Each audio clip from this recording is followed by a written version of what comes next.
My boyfriend and his family embarrassed me by speaking in their native language, which I do not understand. Later I watched the video and heard my boyfriend say to his mother, "She's not very pretty, but she takes care of me." His mother laughed and replied, "Well, she knows her place." Then his father intervened, "She's like a free housekeeper."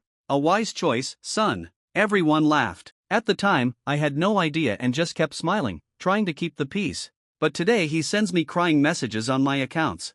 I'm sitting here still trying to unravel everything that happened in the last 48 hours. To be honest, I don't even know where to start. Perhaps it's best to go back to the beginning. It was a warm September evening when I met Leo at a street food festival in the city center. Our chats turned into dates, then into something more serious, and before I knew it, we were practically living together. I lived in a modest one-room apartment in the very center of the city, small, yes, but it was my space. Since I was 20, I had worked hard for every inch of that space, juggling a hated office job and trying to make ends meet. Leo didn't seem to mind at first. He told me how different everything was here and how American life fascinated him. He joked about how strange it was that I was so independent, so different from what he was used to. I appreciated his point of view at first. 2 months later, Leo spent more time with me than he did with him. And I didn't mind. The first warning sign I ignored was that Leo never offered to chip in for rent or bills. Not once.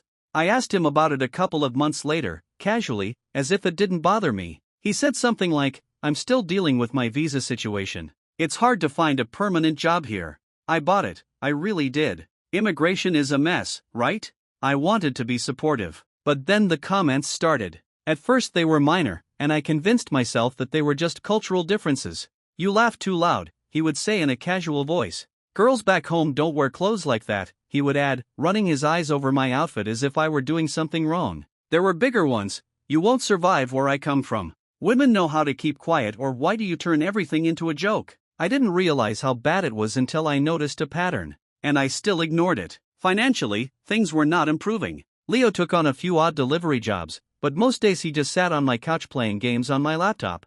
I would come home after a long day at work, exhausted, and there he would be. "What's for dinner?" he would ask. And somehow I always cooked dinner. Leo told me that his parents were coming from another city and that he wanted to invite them to dinner. I was excited. I had never met his family, but I was looking forward to meeting them. Then Leo gave me a list of instructions. "Don't joke too loudly. Don't be too casual. Be respectful. My mom is old school." I spent the whole day cleaning, cooking 3 different dishes, including one from his home country that I couldn't understand, and trying to make a good impression. When they arrived, I was exhausted, but I tried to smile. His parents? Polite. That's the best I can say. They smiled, nodded, and mostly spoke to Leo in their own language. Not a quick exchange, no, it was about 80% of the evening and I didn't understand anything. Leo translated from time to time, but it was always vague. "Oh, they're just talking about the weather," or "they're discussing family matters." It was only when I had to run to the store in a hurry that I realized what was really going on. I watched a video recording made the night before when I was in the store. At first they were just speaking their language, eating my food and being polite, but then when I left, the mood changed. They started laughing and Leo's tone changed. It didn't sound right. I got too curious, so I uploaded the recording to an online service to have it translated. What I found, I wish I hadn't done that. Leo's mom said, "She's not very pretty, but she's a good cleaner." And Leo? He laughed and said, "American girls are so easy to manipulate. Just make them feel guilty and they will do whatever you want." I sat there staring at my phone. The rest of the evening went exactly as I expected. Leo's parents continued to talk in their language 80% of the time, barely acknowledging me. I tried to keep a smile on my face, nodding like an idiot, pretending it didn't bother me that I didn't understand a word. Leo would occasionally throw me a vague translation, "Oh, they're just talking about a family member's wedding," or "they're discussing some old traditions." I spent the entire evening pretending to participate in the conversation, even though I knew full well that I was excluded. At some point, I realized that I had completely forgotten to take cream and lemons for dessert. I needed these ingredients, so I told Leo that I would run to the corner store. On my way out, I noticed his parents exchanging glances, but I was too tired to pay attention. 15 minutes later, when I returned, I felt it. The atmosphere had changed. The tone of their conversation had changed, although I couldn't understand why. Leo's mother was gesturing to the kitchen where I had spent hours working on the food. Leo was laughing, his body language was too relaxed, too accommodating. I didn't know what to make of it, but something inside me, perhaps exhaustion or growing frustration, told me to stop pretending that everything was fine. That night I went to bed with a pit in my stomach, dreading the morning. The next morning, while I was making coffee, something clicked. About a year and a half ago, I installed 2 small surveillance cameras after a break-in. They weren't hidden, simple, unobtrusive, on shelves in my living room and kitchen. I didn't think about them for several months. But at that moment, while standing at the kitchen table, it occurred to me that I could check the recordings. At first I was hesitant. It seemed like an invasion of privacy. But then I remembered, this is my home. They were in my space, talking behind my back. I pulled out the recordings. I scrolled through the timestamps, my heart pounding. A video appeared from last night, around 8:30 p.m. At first, everything was as usual. They spoke their language, ate my food, and ignored me. But 2 minutes after I left, everything changed. I noticed a change in their body language. His mother, usually calm, was now lively. She was pointing to the kitchen where I had just been. His father was nodding his head, laughing at what she was saying. And Leo? He was just smiling, nodding along with her. I had no idea what they were talking about, but I could feel the mood through the screen. It was different. The tension was building. The conversation changed, and my gut told me I wasn't going to like what was coming next. I remembered a service I used to use for work, an app that transcribed and translated audio. Without thinking twice, I downloaded a clip, uploaded it, and waited. An hour later, the transcript came to my phone. When I read it, my hands were shaking. His mother said, "She's not very pretty, but she's a good cleaner." And then she laughed, adding, "At least she knows her place." His father agreed, "She's like a free housekeeper." A smart choice, son. And Leo, the man I cooked for, cleaned up after, and supported for months? He laughed too. "She is useful. The apartment is always clean. The food is always ready." American girls are so easy to manipulate. Just make them feel bad when they ask for something, and they'll give you anything. I felt sick to my stomach. It was worse than I could have imagined. But what was the worst part? Leo never once defended me. Not once did he say, "Don't talk about her like that." Not once did he say, "I really care about her." Instead, he participated. He laughed. I sat there, staring at my phone screen for what seemed like hours. The words echoed in my head. All those little pricks. All the times he made me feel inadequate. Cultural criticism. Now it all made sense. I wasn't his partner. I wasn't someone he respected. I was just convenient. Leo still sleeps in my bed, unaware that I now know everything. I sit here, in the same kitchen where his family used to laugh at me, trying to figure out what happens next. I know I have to put an end to this.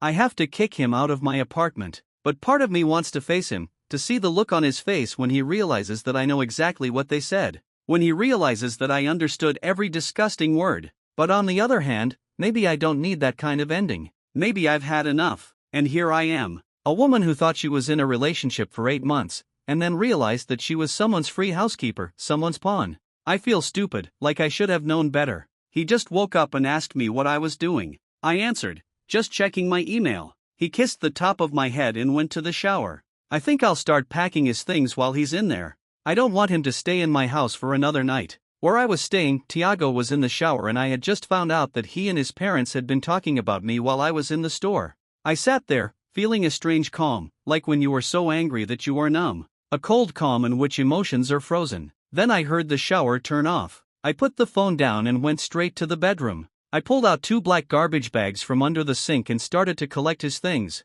Not neatly, no. I stuffed his clothes, his shoes, his stupid gaming headset, everything into these bags.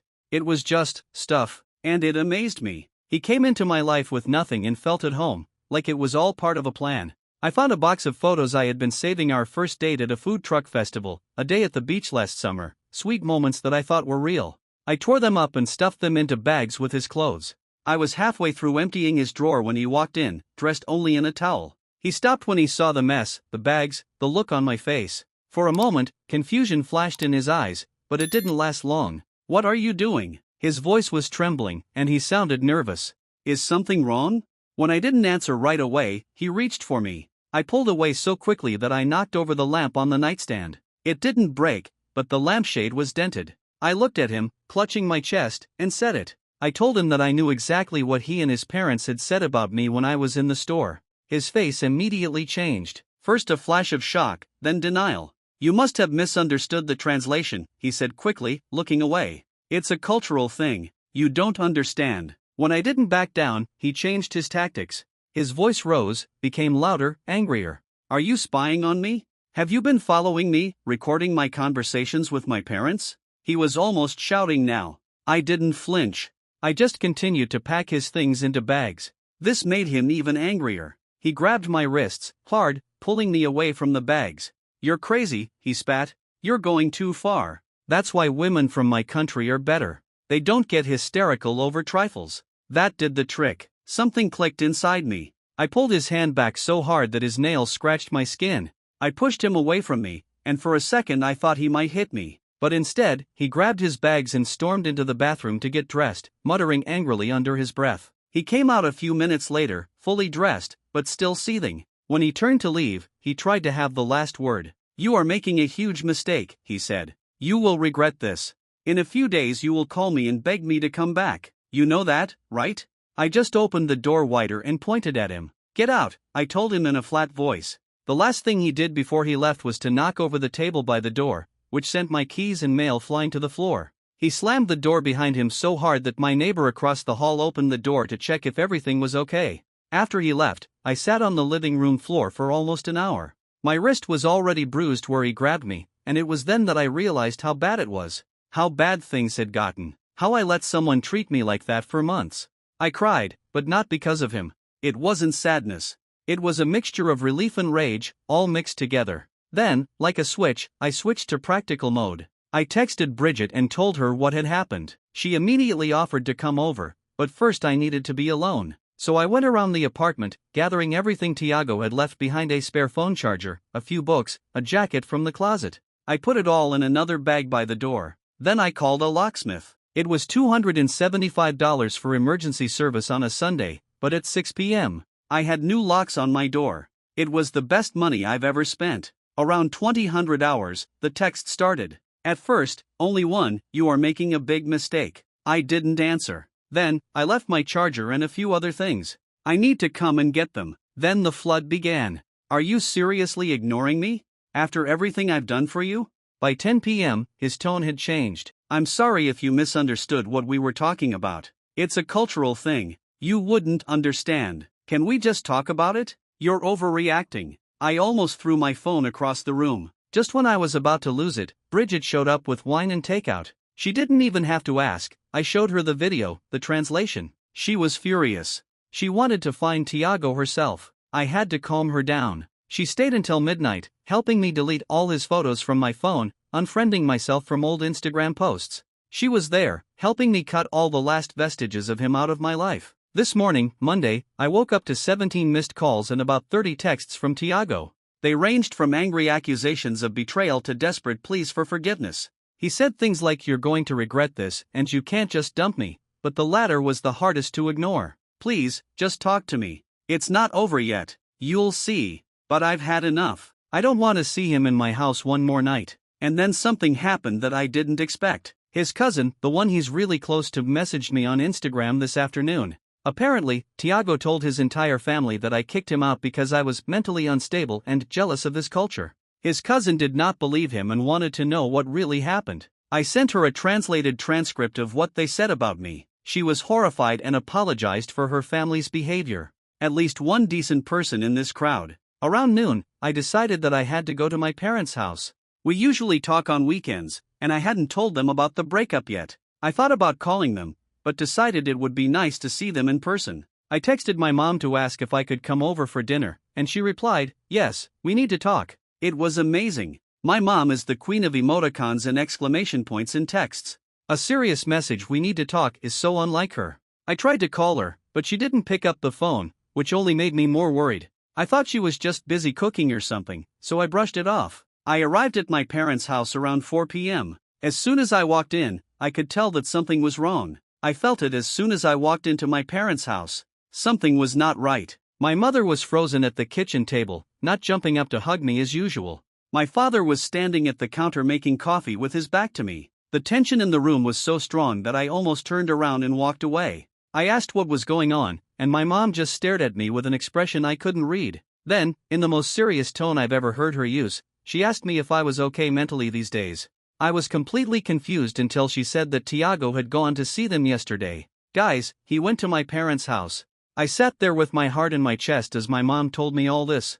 I could tell that she didn't fully believe his story. She knows me too well for that, but she was concerned enough not to dismiss it right away. I sat down at the table, feeling like the floor had left my feet. The words did not come immediately. I tried to stay calm as I explained what had really happened: the dinner with his parents, the footage from my surveillance cameras that had been there since before I met him, the translations I had saved, and the way he grabbed my wrist when I came face to face with him. My mother still looked skeptical, not because she didn't believe me, but because everything about the situation seemed very strange to her. She kept asking me if I was sure I hadn't misunderstood the translation. Couldn't it just be a cultural misunderstanding? She asked. That's when I pulled out my phone. I still had the video clip saved, along with screenshots of the translation. I handed her the phone and watched her face change as she read it all. When she finished, she looked absolutely furious, not at me, but at Tiago. My dad, who had been quietly listening, also came over to look at my phone. Usually quite calm, he looked like he was about to explode. His face turned a shade of red I had never seen before. When he read the part where Tiago's father called me a free housekeeper and Tiago laughed at that, my father actually cursed. The atmosphere in the kitchen changed instantly. My mom stood up, hugged me and apologized for doubting me even for a second. I should have known better than to listen to that little manipulator, she said, and for the first time in days, I laughed, despite everything. My father was silent. His silence was worse than if he had shouted. He asked me what time Tiago usually got off work and where he delivered the food. I told him without really thinking about it. But then we tried to have a normal dinner, and my dad got distracted, looking at his watch, tapping his fingers on the table. Around 1900 hours, he suddenly got up, grabbed his keys and said he needed to go out for a while. My mom tried to ask where he was going, but he just said he would be back soon and left. My mom and I exchanged glances, and it hit us. We both knew where he was going. My heart fell into my stomach. I tried to call my dad, but he didn't answer the phone. I started to panic. I couldn't stop imagining him running into Tiago and everything getting out of control. Mom was also worried, but she kept talking. Your dad is not stupid. He won't do anything reckless.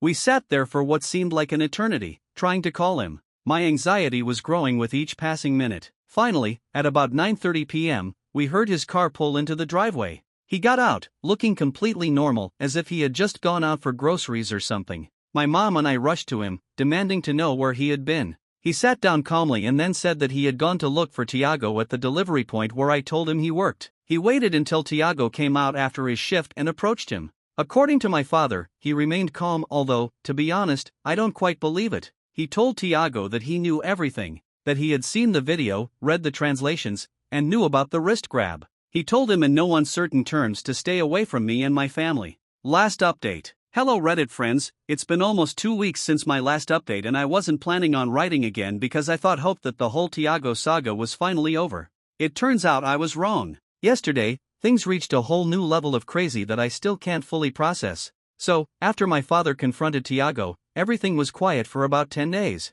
I went back to my apartment, got back to my normal life and started to feel like myself. I even went on a little shopping spree, bought some new pillows and plants to decorate my space.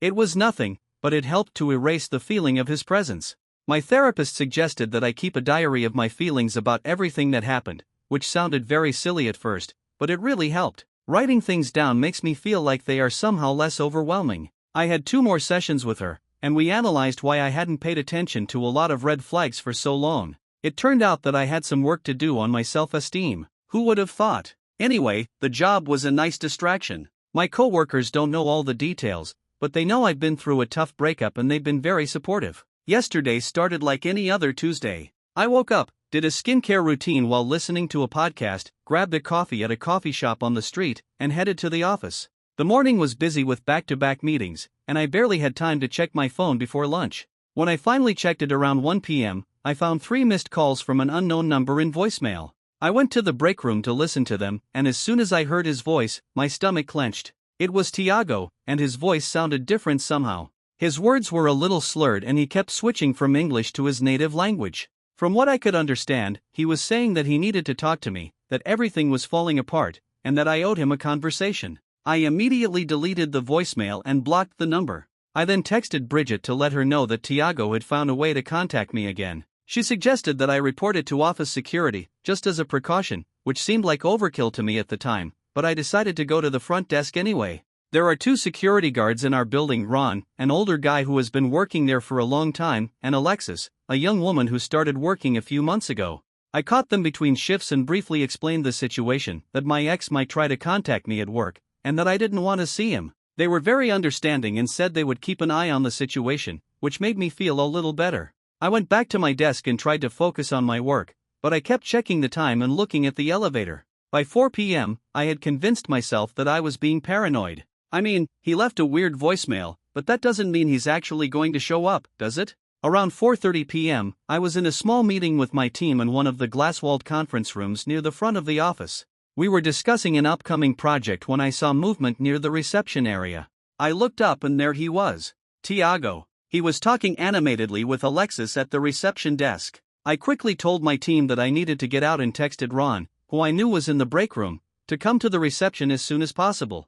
I hid behind a column, trying to decide what to do. While I was still deciding, I heard his voice getting louder and louder. He was trying to get past Alexis, saying that he only needed to talk to me for 5 minutes, that I was being childish by ignoring him. That's when Ron showed up, and thank God he did. Ron is a tall, broad-shouldered guy who used to be in the army, and he immediately stepped in.